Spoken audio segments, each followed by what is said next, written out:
ಏನೋ ಬಸ್ಸು ಆರಾಮ್ ಕುಂತ್ಬಿಟ್ಟೆ ಅಲ್ಲ, ಹೊಲಕ್ ಗಿಲ್ಕ್ ಹೋಗಲ್ಲ ಏನ್ ಮತ್ತ? ಇವತ್ತು ಹೊಲಕ್ಕೆ ಹೋಗಲ್ಲ ಹೋಮ್ರ ಇವತ್ತ. ಯಾಕ? ಇವತ್ತು ಶಿವರಾತ್ರಿ ಗೊತ್ತೈತಿಲ್ಲ ಇವತ್ತು ನಾ ಫುಲ್ ಉಪವಾಸ ಇವತ್ತು. ಹೌದಲ್ಲ, ಅಂದ್ರೆ ನೀ ಮುಂಜಾನಿಂದ ಏನೂ ತಿನ್ನಂಗಿಲ್ಲ? ಏನು ತಿಂದಿಲ್ಲ, ಮನ್ಯಾಗ ಒಂದ್ ಚರಿಗೆ ಹಾಲು ಕೊಟ್ಟಿದ್ರು ಅಷ್ಟೇ, ಅದನ್ನ ಕುಡ್ದಿನಿ. ಆದ್ರೂ ಹೊಟ್ಟೆ ಸ್ವಲ್ಪ ಸಂಗ್ ಆಗತೈತಿ. ಏನ್ರ ಹಣ್ಣು ಪಣ್ಣು ತಿನ್ಬೇಕಿಲ್ಲ ನೀನು?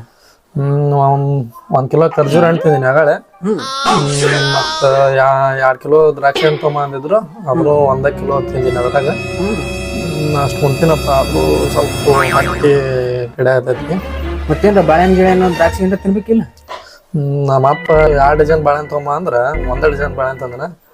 1 ಡಜನ್ ತಿಂದಿನಿ, ಆದ್ರೂ ಸ್ವಲ್ಪ ಹೊಟ್ಟೆ ಕಡೆ ಆಗತೈತಿ. ಯಾಕ ನೋಡಮ್ ಸಂಜೆ ತನ ಹೆಂಗಾರ ಮಾಡಿ ಇದ್ರಾಗ ಮೇಂಟೈನ್. ಮತ್ತೆ ಸಂಜೆಗೆ ಉಪವಾಸ ಬಿಡುದ ಹೆಂಗ್ ನೀ?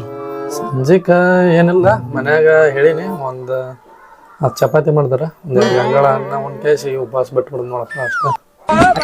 ತಿಂದು 1 ಕಿಲೋ ದ್ರಾಕ್ಷಿ, 2 ಕಿಲೋ ಖರ್ಜೂರ, 1 ಡಜನ್ ಬಾಳೆ ತಿಂದ್ಬಿಡಲ್ಲ, ಮುಗ್ದೋಗಿತ್ತಲ್ಲ 3 ದಿನ. ಹೋಗ್ಬಿಡು ಅಂಬ್ರ, ನಾನೇ ಇವತ್ತು ಉಪವಾಸ ಇದೀನಿ. ನನಗ ಶಿವನ್ ಭಕ್ತಪ್ಪ ಅಂದ್ರೆ ನೀನೇ ನೋಡಿ, ನಿನ್ನಂಗ ಉಪವಾಸ ಯಾರಿಗೆ ಮಾಡಕ್ಕಾಗಲ್ಲ. ಸುಮಾರು ನಾನೇ ಇವತ್ತು ಉಪವಾಸ ಇದೀನಿ.